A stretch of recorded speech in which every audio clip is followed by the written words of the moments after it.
Japan நிறுவனம் இந்தியாவிற்கு கிட்டத்தட்ட 70,000 கோடி ஃபண்ட் அப்படிங்கறத நெக்ஸ்ட் 5 இயர்ஸ்ல கொடுக்க இருக்காங்க.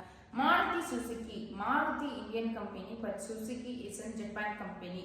1970-80களை நம்மளுடைய இந்தியன் கவர்மெண்ட் சர்ச் பண்றாங்க. பீப்புள்ஸ் கார், அதாவது ரொம்ப அஃபோர்டபுளான பிரைஸ்ல சின்ன காரை தயாரிக்கக்கூடிய நிறுவனத்தை சர்ச் பண்ணும்போது தான் 1981ல உத்யோகி லிமிடெட் அப்படிங்கிற நிறுவனத்தோட ஜாயிண்ட் வெஞ்சர் அப்படிங்கறத இந்தியன் கவர்மெண்ட் போடுறாங்க.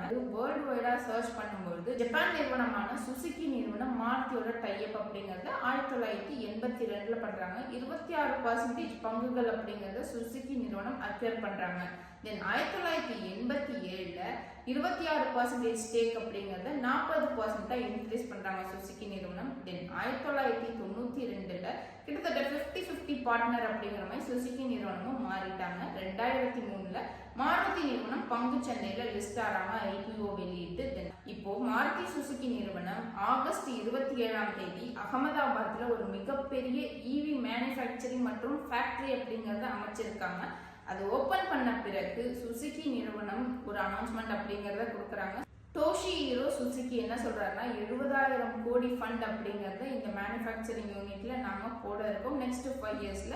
தென் 100+ கண்ட்ரீஸ்க்கு இவங்க தயாரிக்கக்கூடிய இந்த கார்ஸ் அப்படிங்கறத சப்ளை பண்ண, எக்ஸ்போர்ட் பண்ணவும் இருக்காங்க. ஸோ இந்த நியூஸ் ஒரு மிகப்பெரிய குட் நியூஸா இருக்கும் மாருதி சுசுகிக்கு. ஸோ மாருதி சுசுகியோட ஷேரோட பிரைஸ் அப்படிங்கிறதும் இன்க்ரீஸ் ஆகிறதுக்கான வாய்ப்பு இருக்கு. அதில் நான் உங்களோட ஃப்ரெண்ட்ஸ் நீங்க ஷேர் பண்ணிக்கோங்க. தேங்க்யூ.